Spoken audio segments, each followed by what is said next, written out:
Vlahovic, Neuer, Lewandowski, Alaba, Salah, Bernardo Silva ushbu futbolchilarning shartnomasi yozda tugab erkin agentga aylanishadi va katta ehtimol jamoalarni ham almashtirsa kerak. Jahon chempionatidan keyin futbolchilarning narxi oshishini hisobga olsak, bizni dahshatli transfer oynasi kutib turibdi. Videoni cho'zmasdan ro'yxatga o'tamiz. Top 10 yozda kutilayotgan transferlar.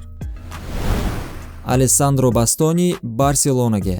Alessandro Bastoni transferi hali yoz kelmagan bo'lsa-da, barcha transfer publiklarning mavzusiga aylandi.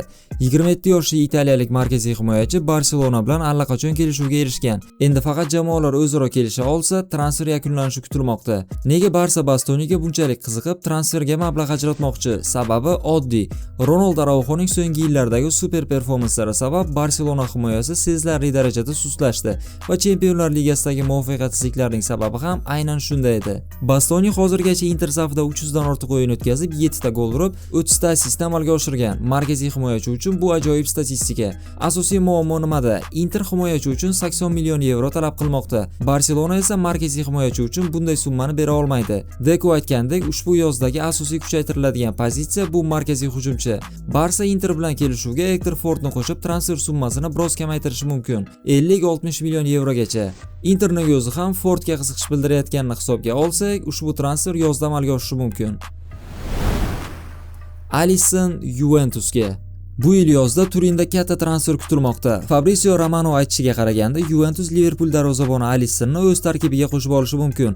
Braziliyalik darvozabon Juventusning hozirgi murabbiyi Luciano Spalletti bilan Romada ishlagan va transfer turinliklar uchun muammo bo'lmasligi kerak. Alisson 2018-yilda Liverpoolga o'tib, 2 ta Premier Liga va 2019-yilda Chempionlar Ligasini qo'lga kiritgandi. Lekin 33 yoshda uning Anfielddagi o'z yurishi tugab bormoqda. Valensiyadan Georgiy Mamardashvili o'tgan yil transfer qilinganda, Alisson 1-2 yil ichida jamoadan ketishi aniq edi va katta ehtimol shu yozda futbolchi Juventusga o'tsa kerak. Fabrizio Romano xabar berishicha, Juventus darvozabonga 3 yillik shartnoma tayyorlamoqda, lekin Alissonning yiliga 8 million yevrolik maoshi turinliklar uchun muammoga aylansa kerak. Ko'ramiz, balki ushbu transferdan keyin Juventus o'ziga kelib, yana Scudetto uchun kurashga qo'shilar.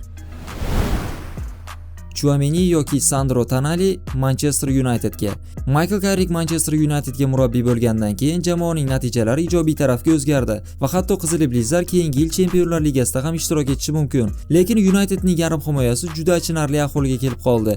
Casemironing yoshi o'tgani hamda Manuel Ugartening nostabil formasi sabab mankunianliklar ushbu yozda yarim himoya uchun kattagina summa ajratsa kerak. Shortlistda Sandro Tonali hamda Real Madrid yarim himoyachisi Aurelien Tchouaméni. Fransuz uchun United 100 million yevro taklif qilishga tayyor, lekin asosiy muammo Real Madrid futbolchini sotishni o'ylamayapti. Qolaversa, Tchouaménining o'zi ham Madridda baxtli ekanligini ta'kidlagan. Faqatgina Rodri Realga qo'shilsa, ushbu transfer amalga oshishi mumkin. Lekin alternativ variant bu Newcastledan Sandro Tonali. Ushbu futbolchini ham Carrick juda qadrlaydi. Hamda Newcastlening so'nggi natijalarini hisobga olsak, balkim Sandro shu yozda Manchesterga ko'chib o'tar. Andrew Robertson Tottenhamga. Liverpool tarixidagi eng yaxshi chap qanot himoyachilardan biri Andrew Robertson katta ehtimol jamoani tark etib Tottenhamga qo'shilishi mumkin. Agar De Zerbi shogirdlari Championshipga tushib ketmasa, Fabrizio Romano ta'kidlashicha, shporlar allaqachon Andrew bilan og'zaki shartnoma tuzishgan va agar jamoa Premier Ligadagi o'rnini saqlab qolsa, transfer amalga oshadi.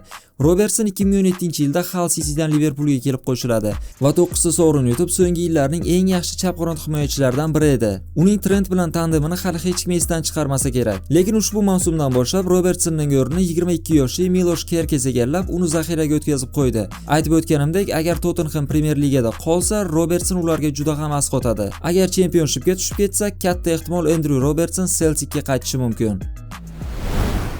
Camavinga Liverpoolga.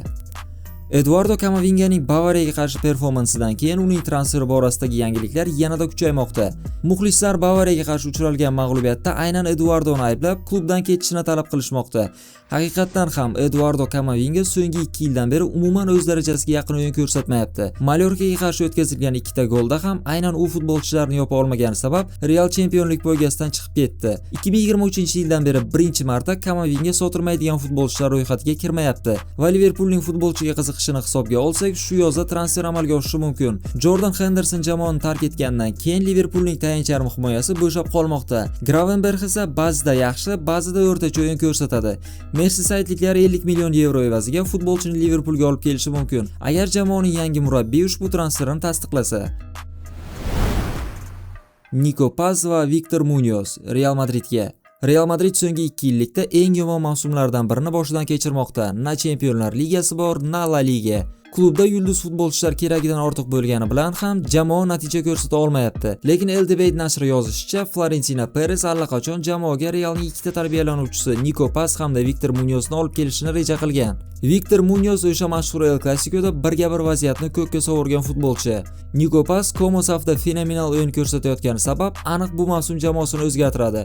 Futbolchi hatto Argentina terma jamoasiga ham chaqirilib, katta ehtimol jahon chempionatiga ham borsa kerak. O'tgan yil yozda Nico Paz uchun Tottenham Comoga 70 million yevro taklif bilan chiqadi. Lekin futbolchining o'zi Realda o'ynash niyati borligi sabab transfer amalga oshmagan. Qolaversa, Realning o'zi 30-mayga qadar atigi 9 million yevro evaziga futbolchini qaytarishi mumkin. Bernardo Silva Juventusga 9 yil Manchester Cityda o'ynab, juda ko'p kuboklarni qo'lga kiritgan Bernardo Silva ushbu yozda jamoani erkin agent sifatida tark etishini e'lon qildi va Juventus darhol futbolchining agentlari bilan bog'lanib, ehtimoliy transfer shartlarini muhokama qilishmoqda. Portugaliyalik yarim himoyachi erkin agentga aylanishini hisobga olsak, bir nechta Yevropa top klublari e'tiborini tortmoqda. Juventus esa futbolchiga 8 yoki 9 million yevro atrofidagi maosh hamda jamoaning asosiy rollaridan birini taqdim etishga tayyor. Lekin ularning asosiy raqobatchisi Barselona ham futbolchiga qiziqish bildirmoqda.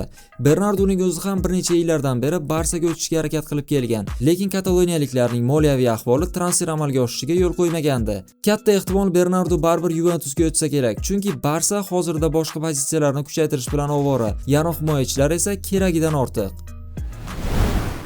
Xvicha Kvaratskhelia Arsenalga. Hozirgi paytda dunyoning eng iqtidorli futbolchilaridan biri PSG zaxirasida qolib ketayotganligi juda achinarli.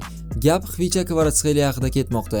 Arsenalning chap qanot hujumi zaifligini hisobga olsak, futbolchi shu yozda Londonga ko'chib o'tishi mumkin.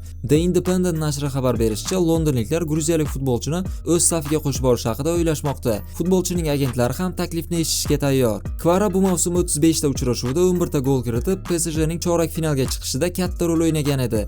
Asosiy muammo PSG futbolchini sotish haqida o'ylamayapti va eng kamida 180 million yevro talab qiladi. Bu esa Arsenal uchun nereal summa. Lekin Martinelli hamda Trossardning formasini hisobga olsak, balkim Arsenal 100 million yevro sarflab Kvarani jamoaga olib kelishi mumkin. Balkim uzoq kutilayotgan Premier Ligani ham aynan Xvichaning transferi orqali qo'lga kiritishsa kerak. Alvarez Barsaga. Yozning eng shov-shuvli transferiga ham yetib keldik. Julian Alvarez Barselonaga. Futbolchi ham Barsaga o'tishni xohlamoqda. Barselonaga ham Ferran Torres va Lewandowskidan yaxshiroq striker kerak. Mundo Deportivo xabar berishicha, argentinalik futbolchi Arsenal yoki PSJdan ko'ra aynan Kataloniyaga kelishni afzal ko'radi. Argentinalik jurnalist Hugo Balassoni Alvarez jahon chempionatidan keyin Barselonada o'ynaydi deb aytgan, lekin hammasi baribir pulga bog'liq. Atletico Madrid o'zining asosiy yulduzni sotmoqchi emas va 200 million yevro talab qilmoqda. Bu shunchaki astronomik summa. Barsa maksimum 100 million yevro taklif qilishga tayyor. Agar Atletico sotmasa, alternativ variantlarni ko'rib chiqadi. Viktor Osimhen Galatasaraydan, Vedat Muriki Mallorcadan yoki Atleticoning boshqa bir hujumchisi Alexander Sørloth. Lekin baribir asosiy reja bu Alvarez bo'lib qoladi. Viktor Osimhenning transferi ham amalga oshishi juda qiyin. Galatasaray uni 70 milliondan kamga sotmaydi. Lekin Viktor Osimhen uchun bu juda katta summa. Barsa katta ehtimol bilan bir mavsum uchun Mallorcadan Vedat Murikini olib, keyingi yil kattaroq summaga boshqa top forwardni xarid qilsa kerak. Rodri yoki Enzo Fernandez Real Madridga. Yozning eng katta intrigasi bu Real Madrid qaysi yarim himoyachini o'z safiga qo'shib olish haqida bo'lsa kerak. Modric va Kroos jamoani tark etgandan keyin Realning natijalari ham sezilarli darajada pasayib ketdi. Ularning o'rnini bosish uchun Florentino Perez 2024-yilgi oltin to'p sohibi Rodrini jamoaga olib kelishi mumkin. Futbolchining o'zi ham Madridga qaytishga qarshi emasligi haqida aytgandi. Qolaversa, Guardiola agar qaysidir futbolchi jamoani tark etmoqchi bo'lsa, hech qachon uni ushlab qolmaydi. Lekin Raul Varela xabar berishicha, Rodri bu mavsum Real Madridga o'tmasligi mumkin. Madridliklar Premier Liganing boshqa bir a'zosi Enzo Fernandezga e'tibor qaratishgan. Argentinalik futbolchi so'nggi intervyusida Madridda yashashni xohlashini aytgandan keyin Chelsea uni ikkita o'yinga jazo sifatida chetlatib yubordi. Real yarim himoyachi uchun 120 million yevro ajratishga tayyor, lekin Chelsea o'z futbolchisini sotishni rejalashtirmayapti. Ammo Enzo Realga o'tish ustida qattiq turib olsa, Chelsea'da sotishdan boshqa iloj qolmaydi. Enzo yoki Rodri, sizningcha Realga qaysi yarim himoyachi ko'proq mos kelar edi? Do'stlar, shu bilan video o'z yakuniga yetmoqda. Video yoqqan bo'lsa like bosing va qaysi transfer amalga oshishini istardingiz, izohlarda yozib qoldiring.